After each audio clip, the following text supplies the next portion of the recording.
औरत ने मौका देखकर जब वेटर ध्यान नहीं दे रहा था तो उसने बटन को चुपचाप अपनी ड्रेस से जोड़ दिया और उसका दूसरा सिरा अपनी ही स्कर्ट पर लगा दिया। अगले ही पल जैसे ही वेटर मुड़ा, उसने औरत की स्कर्ट खींच दी। योजना सफल होते ही औरत ने गुस्से का नाटक किया और वेटर को एक थप्पड़ जड़ दिया। फिर उसने उसे धमकाया, बेहतर होगा कि मेरे बॉयफ्रेंड के हाथ उठाने से पहले तुम निकल जाओ। ये देखकर वेटर डर के मारे तुरंत चला गया, लेकिन जैसे ही वह फ्रंट डेस्क पर पहुंचा, उसने देखा कि उसके चेहरे पर बचाव लिखा हुआ है। इसे देखते ही उसे तुरंत कुछ गड़बड़ का एहसास हुआ।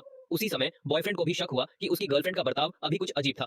वह उसे लेकर जाने ही वाला था। वेटर अब पूरी तरह समझ चुका था कि असल में मदद की गुहार औरत ही लगा रही है। वह जल्दी से किचन की तरफ भागा, लेकिन तभी आदमी ने देख लिया कि औरत के हाथ पर भी कुछ लिखा हुआ है। उसने उसका हाथ पकड़कर ध्यान से देखा। भले ही लिखा हुआ धुंधला पड़ चुका था, पर वह साफ समझ गया कि औरत ने ही मदद मांगी थी। तभी वेटर एक ट्रे में खाना लेकर सामने आ खड़ा हुआ और उनका रास्ता रोक दिया। आदमी गुस्से से चिल्लाया, हटो हमारे रास्ते से। वेटर बोला, ये अभी अभी हुई गलतफहमी के लिए माफी है। ये खाना आपकी टेबल पर मुफ्त है।